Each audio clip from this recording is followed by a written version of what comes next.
In 1966, the Union City Police Department was formed, and it is this year, 2016, that they proudly celebrate 50 years of service, 50 years of sacrifice, and 50 years of professionalism.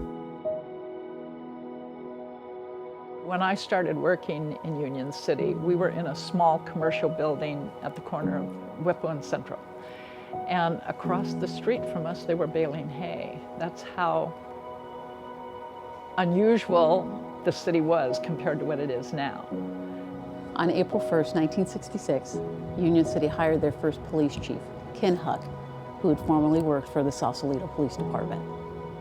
He was able to pick his own police department, and as of July 1, 1966, had put 10 officers and 1 female secretary together to start the Union City Police Department.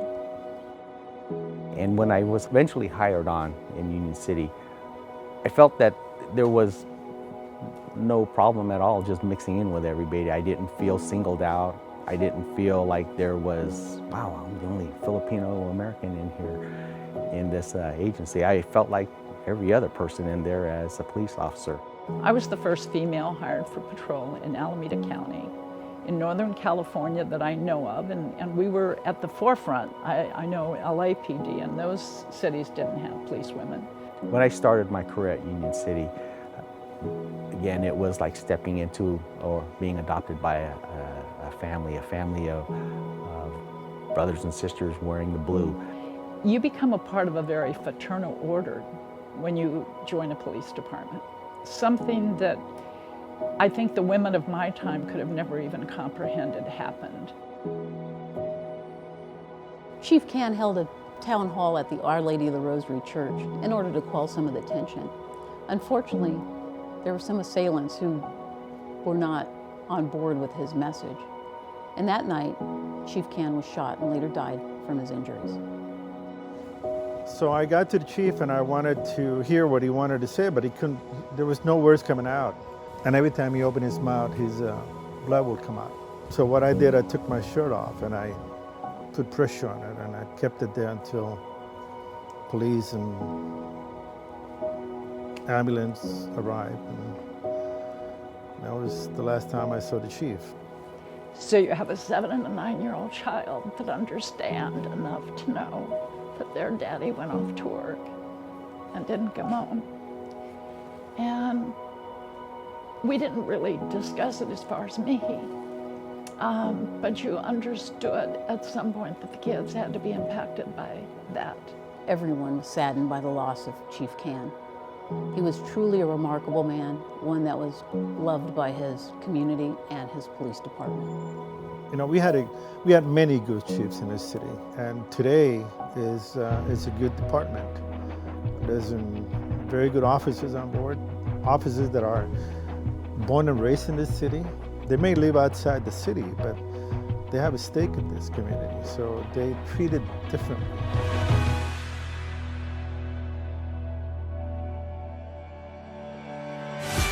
Since Chief McAllister's came on, he's a very engaging and energetic person, and I think that bleeds into the entire department. He has a vision about where the department wants to go.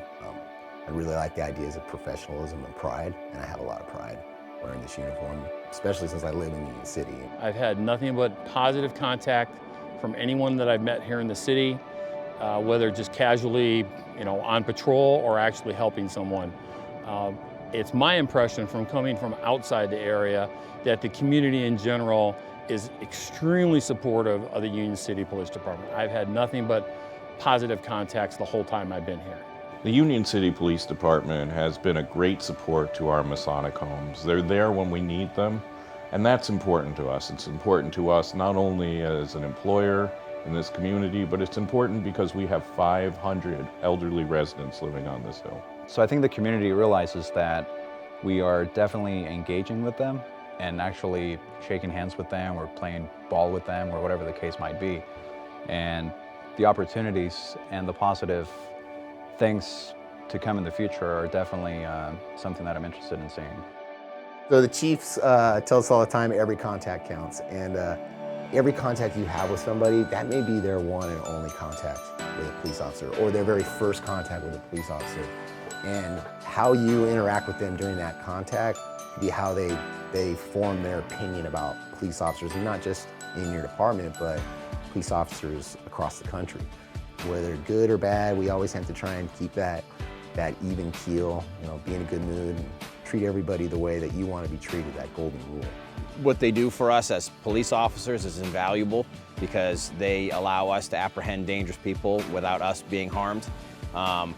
And what they do for the community as far as making people feel safe and happy because they're pretty friendly, good-natured animals is good too, because it's good for the interaction between the officers and the citizens as well. It makes a difference when you have the opportunity to get to know the chief of police personally, when he participates in community events, and when he's willing to come out and speak to various local organizations. Our current chief of police is doing a phenomenal job and certainly supports our community in many, many ways. This is a moment of pride for this incredible organization. It's also a moment of pride for the city of Union City. We are celebrating 50 years of legacy and an image of professionalism. Our work is never done, but there's great reward. Every time you encounter a member of this community, it is an opportunity to build a bridge of communication, a bridge of friendship, and a bridge of trust with the community that we serve.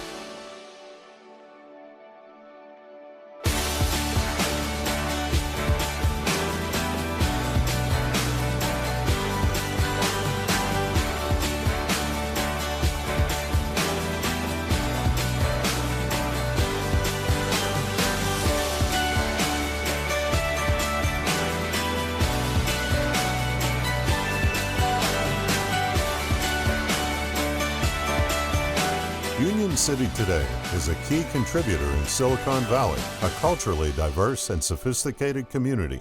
The Union City Police Department and its dedicated team of men and women are on call 24/7 for our residents, and for the next 50 years, they will continue to answer the call.